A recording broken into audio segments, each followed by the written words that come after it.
നമസ്കാരം, കലാകൗമുദി ഓൺലൈനിലേക്ക് സ്വാഗതം. കെ സുധാകരൻ മാറിയാൽ അടൂർ പ്രകാശിനെ KPCC പ്രസിഡന്റാക്കാൻ ഹൈക്കമാൻഡിന് മേൽ സമ്മർദ്ദമേറുകയാണ്.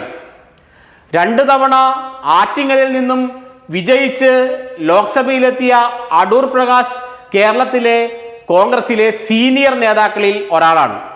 ഇതിനു മുമ്പ് 2 തവണ മന്ത്രിയും റവന്യൂ പോലെയുള്ള വലിയ പ്രാധാന്യമുള്ള വകുപ്പ് ഭരിച്ച് മികച്ച മന്ത്രി എന്ന പ്രതിച്ഛായ സൃഷ്ടിക്കുകയും ചെയ്ത അടൂർ പ്രകാശിനെ KPCC അധ്യക്ഷ സ്ഥാനത്തേക്ക് കൊണ്ടുവരാനുള്ള സമ്മർദ്ദം ഹൈക്കമാൻഡിനു മേൽ ശക്തമാവുകയാണ്.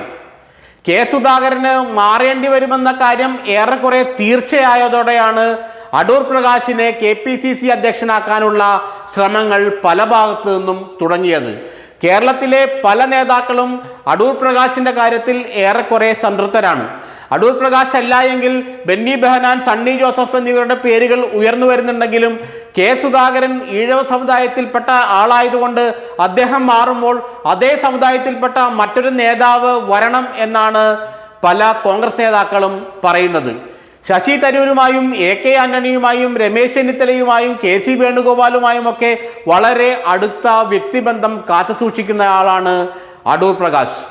മാത്രമല്ല, രമേശ് ചെന്നിത്തല യൂത്ത് കോൺഗ്രസിൻ്റെ സംസ്ഥാന പ്രസിഡന്റായിരുന്നപ്പോൾ ജനറൽ സെക്രട്ടറിയായും അതിനുശേഷം പത്തനംതിട്ട DCC സെക്രട്ടറിയായും പിന്നീട് 96 മുതൽ MLA ആയും MP ആയും മന്ത്രിയായും ഒക്കെ മികച്ച പ്രകടനം കാഴ്ചവെക്കുന്ന അടൂർ പ്രകാശാണ് KPCC അധ്യക്ഷനാവാൻ സർവ്വതാ യോഗ്യൻ എന്നാണ് കേരളത്തിലെ പല കോൺഗ്രസ് നേതാക്കളും പറയുന്നത്.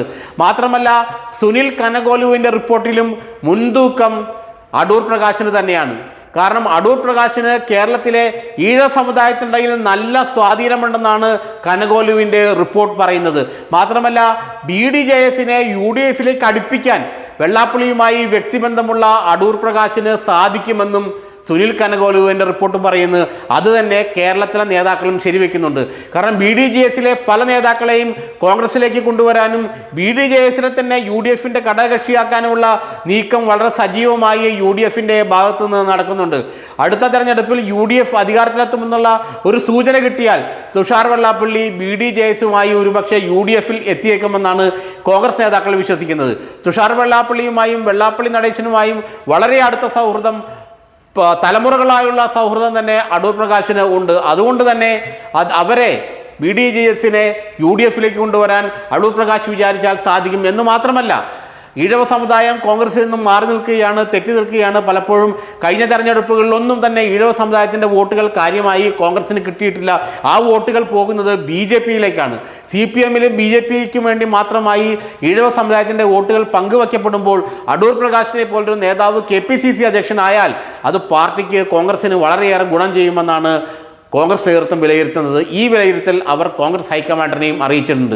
ഹൈക്കമാൻഡിനും അടൂർ പ്രകാശിൻ്റെ കാര്യത്തിൽ എതിർപ്പൊന്നുമില്ല. പക്ഷേ ബെന്നി ബെഹനാനും സണ്ണി ജോസഫും ക്രൈസ്തവ സമുദായത്തിൽപ്പെട്ടവരായതുകൊണ്ട് ക്രൈസ്തവ സമുദായവും BJP-യിലേക്ക് അടുക്കുന്നു എന്നുള്ള ഭയം പൊതുവേ ഉള്ളതുകൊണ്ട് ക്രൈസ്തവ സമുദായത്തെയും കോൺഗ്രസിനൊപ്പം നിർത്താൻ സണ്ണി ജോസഫും ബെന്നി ബെഹനാനും സഹായിക്കുമെന്നുള്ള പ്രതീക്ഷയും കോൺഗ്രസിനുണ്ട്. ഏതായാലും അടൂർ പ്രകാശ്, ബെന്നി ബെഹനാൻ, സണ്ണി ജോസഫ് എന്നീ 3 പേരുടെ പേരുകളാണ് ഇപ്പോൾ KPCC അധ്യക്ഷ സ്ഥാനത്തേക്ക് പറഞ്ഞു കേൾക്കുന്നതെങ്കിലും അടൂർ പ്രകാശിന് തന്നെയാണ് സാധ്യത കൂടുതലെന്ന് കോൺഗ്രസ് വൃത്തങ്ങൾ പറയുന്നു.